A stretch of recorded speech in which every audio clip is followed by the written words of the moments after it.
Hi, I'm Warren Kimble, and I'm here at the Frog Hollow Craft and Arts Center in Burlington, Vermont. And I'm having this show, Bits and Pieces. I'm so pleased to be here and be back in Frog Hollow again. I'd like to talk a little bit about some of these pieces. I've always been enamored of trees, and I love to paint trees, I love to draw trees, and this is an extension of that because wood comes from trees.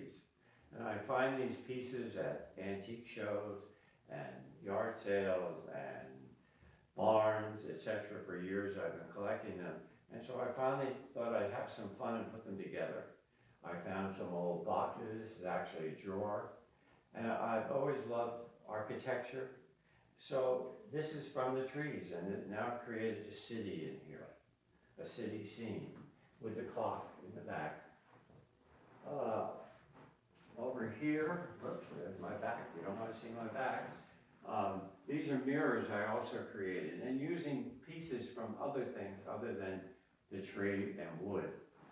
These are things to hold shutters back. And obviously these are posts that were in a porch or railing.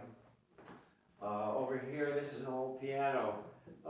What do you call these things? You put the pedals to keep the tone up and down on the piano. I don't play the piano, but anyway. And I call this the Piano Man because here he is. And of course it looks antiquated, and that's an old tintype of the gentleman. Going over here, these small pieces that I have quite a few of, these I did at the Vermont Studio Center up in Johnson, Vermont. It's a retreat for artists, and I'm actually going there this week. And these were in the sculpture, the fellow that is in charge of the sculpture building, he taught how to weld. And these were the discards after teaching people to weld. And I found them under a table and said, I can do something with those. And so I've incorporated them with the pieces as you see here. Over here is, I call this one the theater. And here I incorporated some color into it. I think of Romans, I can't probably pronounce it right, theater in Los Angeles, I think it is. But that's the Chinese theater. And I thought the color, it needed the red color in here to make it effective. This one in the corner here, I call that home. And in here there are a couple of clothespins to talk about the mother and the child, or the father, the mother and child in the home.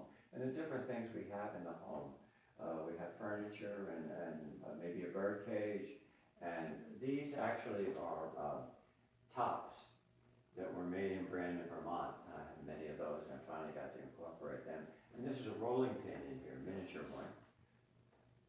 Here's looking at you.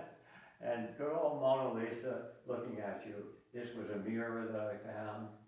Again, in an old box. This box is probably 1850, 1860. So I incorporate the things I find to put these in also at shows and antique shows and auctions, etc. This piece here, I call that the boudoir. It's a highboy, an antique highboy. Actually, it's a piece of doll furniture. And there's the person who lived there. So I try to get some of the feeling of personal stuff in these, in many of them. Over here is a table that had great fun making, because at first I just made it as a piece, but then I thought it should be a table. So I got a piece of glass, made, and incorporated it. Both sides show, and there are pieces of metal on it that you can see down here, and again, some of that working with the metal, the fences down there. And they're not anything specific, but just designing these together. This piece right here, I think is a lot of fun because I often think of how things can be used. They're not just purely decorative, but this is decorative and useful because it hangs on the wall, it'd be great in a hallway, and it could have a mirror in the back if somebody wanted to put it in. It's fit to have the mirror put in. Am I done?